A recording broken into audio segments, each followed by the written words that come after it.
சூரியனை பற்றி தான் நம்ம பேச போகிறோம். பட் ஜென்ரலாக சூரியன் பார்த்திங்கன்னா கிரகம் அப்படிங்கிறது எல்லாருக்கும் தெரியும். ஆனால் ஒரு ஜாதகத்தில் சூரியனினால் ஏற்படக்கூடிய சாதகம் என்ன, பாதகம் என்ன?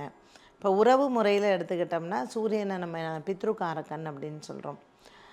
ஜென்ரலி ஒரு சனி பெயர்ச்சி, ராகு கேது பெயர்ச்சி, குரு பெயர்ச்சி வந்தால் நம்ம ரொம்ப பதட்டப்படுவோம்.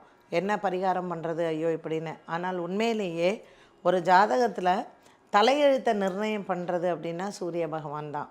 ஏன்னா ஒரு கரு உருவாகும் பொழுது வயிற்றில் 9 மாதத்துக்கு 9 கிரகங்களும் காரணமாக இருக்கும். ஸோ சூரியன் அது எந்த மாதத்திற்கு காரணமாக வரும்னு பார்த்திங்கன்னா 8வது மாதத்துக்கு காரணமாக வரும். ஸோ அந்த சூரியன் அந்த சிசுவுக்கு அது ஒவ்வொருத்தருக்கும் அது எப்படிங்கிறது மாறுபடுறது இல்லையா.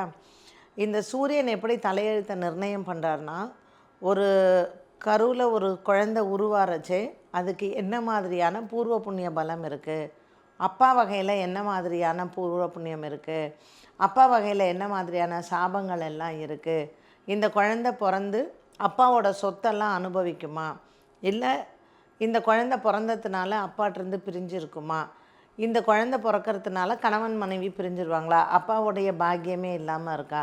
ஸோ இது எல்லாமே சூரியனை வைத்து வரக்கூடியது தான்.